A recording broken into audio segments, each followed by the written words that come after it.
यहाँ क्वेश्चन ये है कि स्पॉन्ज कंप्रेस हो सकता है, रबर बैंड स्ट्रेच हो जाता है और सॉल्ट जार का शेप ले लेता है। फिर भी इन तीनों को सॉलिड ही क्यों बोला जाता है? क्लू हमेशा पार्टिकल्स की अरेंजमेंट और उनकी मूवमेंट में होता है। चलो, इसको क्लियर करने के लिए एक सिंपल डायग्राम इमेजिन करते हैं। पार्टिकल्स का डिस्टेंस और उनकी फ्रीडम ऑफ मूवमेंट अगर दिख जाए तो कंफ्यूजन तुरंत दूर हो जाता है। सॉलिड को डिफाइन करने का बेस्ट वे है, पार्टिकल्स बहुत क्लोजली पैक्ड होते हैं, फोर्सेस ऑफ अट्रैक्शन स्ट्रांग होती हैं और पार्टिकल्स अपनी जगह के अराउंड सिर्फ वाइब्रेट करते हैं। मतलब वो इजीली एक दूसरे के पास स्लाइड करके फ्लो नहीं करते जैसे लिक्विड या गैस में होता है। अब स्पॉन्ज को देखो। स्पॉन्ज कंप्रेस होता है, बट इसका मतलब ये नहीं कि पार्टिकल्स फ्री हो गए। स्पॉन्ज के अंदर पोर्स और एयर स्पेसेस होते हैं, तो दबाने पर मोस्टली एयर स्पेसेस श्रिंक होते हैं।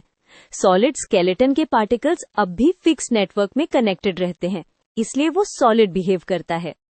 रबर बैंड स्ट्रेच होता है क्योंकि उसके पॉलीमर चेन्स पहले टैंगल्ड या कॉइल्ड स्टेट में होती हैं। पुल करने पर चेन्स अलाइन हो जाती हैं, बट स्ट्रॉन्ग बॉन्ड्स और क्रॉस लिंक्स उन्हें परमानेंटली अलग नहीं होने देते।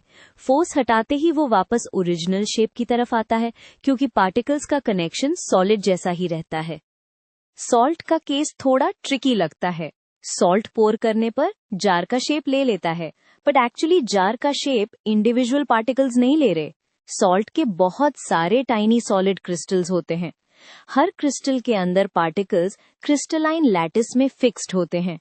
शेप चेंज इसलिए दिखता है क्योंकि ग्रेन्स एक दूसरे के ऊपर रोल और रीअरेंज हो जाते हैं, न कि हर ग्रेन लिक्विड की तरह फ्लो करके डिफॉर्म हो रहा होता है।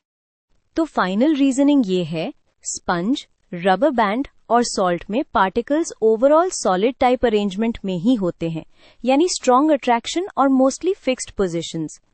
स्पंज कंप्रेसिबिलिटी पोर्स की वजह से है, rubber band elasticity chain alignment की वजह से, और सॉल्ट का फ्लो ग्रेन्स की रीअरेंजमेंट की वजह से है। इसलिए तीनों स्ट्रिक्टली सॉलिड्स क्लासिफाई होते हैं।